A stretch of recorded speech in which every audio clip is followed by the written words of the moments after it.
Hey everybody, it's Jason Blaha here, and I thought I would sit down and do a coffee chat for you guys this morning.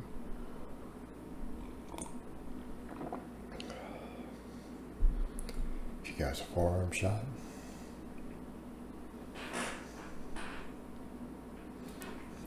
Alright, so, I've had people ask, I've made, I think, a reel yesterday to where I called the back squat the king of exercises, and that's a position that I do hold. And I've had people come in and say, well, can't I just leg press for my legs? Okay. And it's pretty obvious for people who watch client blogs of mine over the years that I am not anti-leg press. So let's be clear there. I do think the leg press is a good exercise. I tend to stray away from doing two legs on it because you have to load so much weight on it. In other words, how do I put this? If you can't do more than 1,000 pounds for sets of 10 on it, on like a 45-degree leg press, you probably don't even have very much leg development at all. Okay? Realistically, I expect big, strong guys to do a lot more than that. So part of your problem with that, with the two legs, is the amount of loading you have to do, right? The amount of shear plates you have to load onto one of those things is a hassle. Right? It's almost a workout in and of itself to load it and unload it. So I do tend to prescribe single leg on it more because then it's far, far more difficult to use any appreciable weight. It'll save down on your time and efforts loading and unloading the machine. So that's one of the big issues with the leg press. But the other thing is the fact that you are losing the benefits of the squat if you're making the leg press a primary.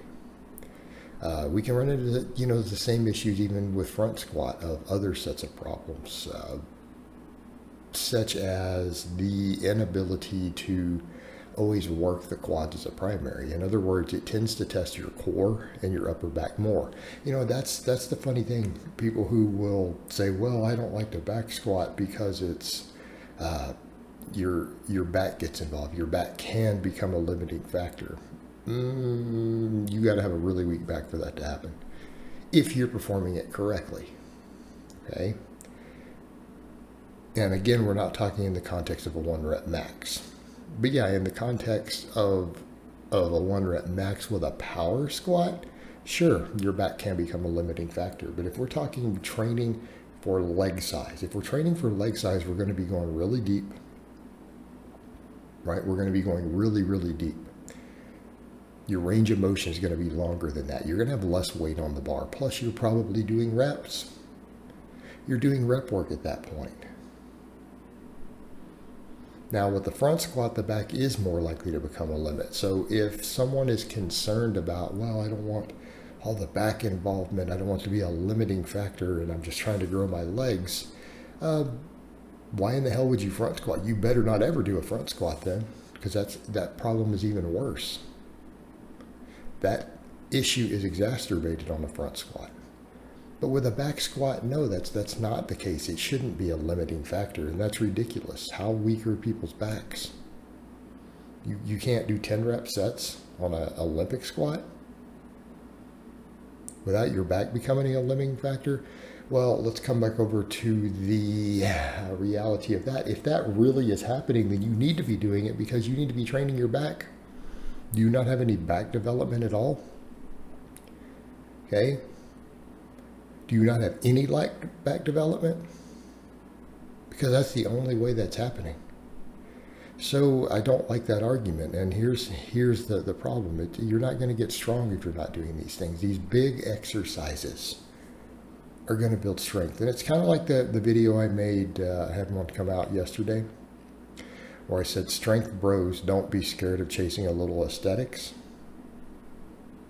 Aesthetic bros, stop being scared of chasing a little strength. The idea of choosing to purely be aesthetic and chasing upper, because this is just you're chasing upper body aesthetics, that's why people skip squats, is that you're not strong, you're not athletic. You're trying to be all show and no go and not be able to do anything, not be able to perform. Back squats are one of the best exercises for improving overall strength and athleticism, okay, when part of a larger program. They absolutely are.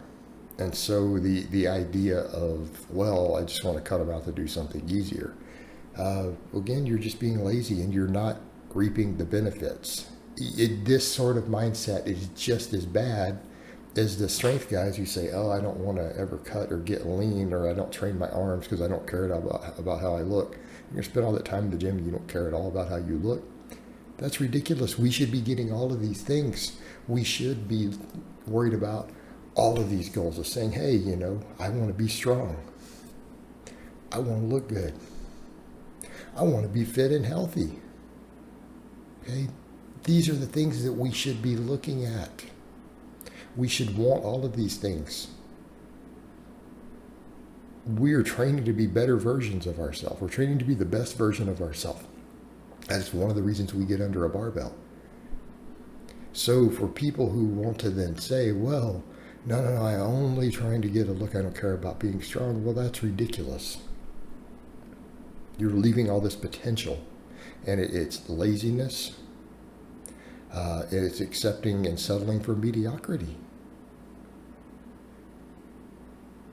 Now, that being said, squats have always been a staple leg builder for even people with the best physiques.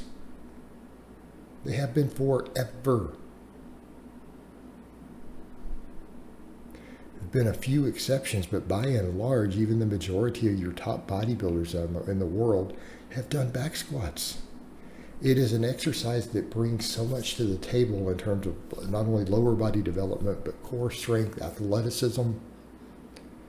Right? It is the king of exercises.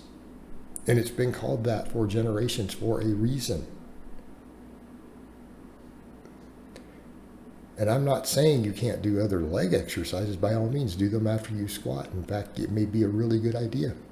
If you want to do some leg presses or some front squats or some single leg exercises, lunges, split squats, step ups, by all means do so.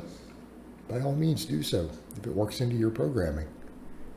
But I am never going to accept this idea from people who are not injured already that they're not going to back squat. Again, this is the same criticism that was made of say, Kinobody. Even by Martin Berkham later, when he stole Martin's work, he took out the squats and the deadlifts. He's like, you're just making people weak and lazy. But I wanted to give people the best of what's possible in a limited time frame, right, with minimalist training, and you just want to take my system and remove those things and make people weak and lazy. And that's really what it comes down to. It's ridiculous. Get under the bar and squat. And if you don't know how, get some tutorials, film yourself. There's groups all over the internet that'll help you.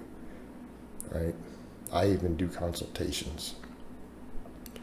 All right, guys, well, that's really all I have to say on that today. I hope it's been informative, and I'll talk to you guys next time.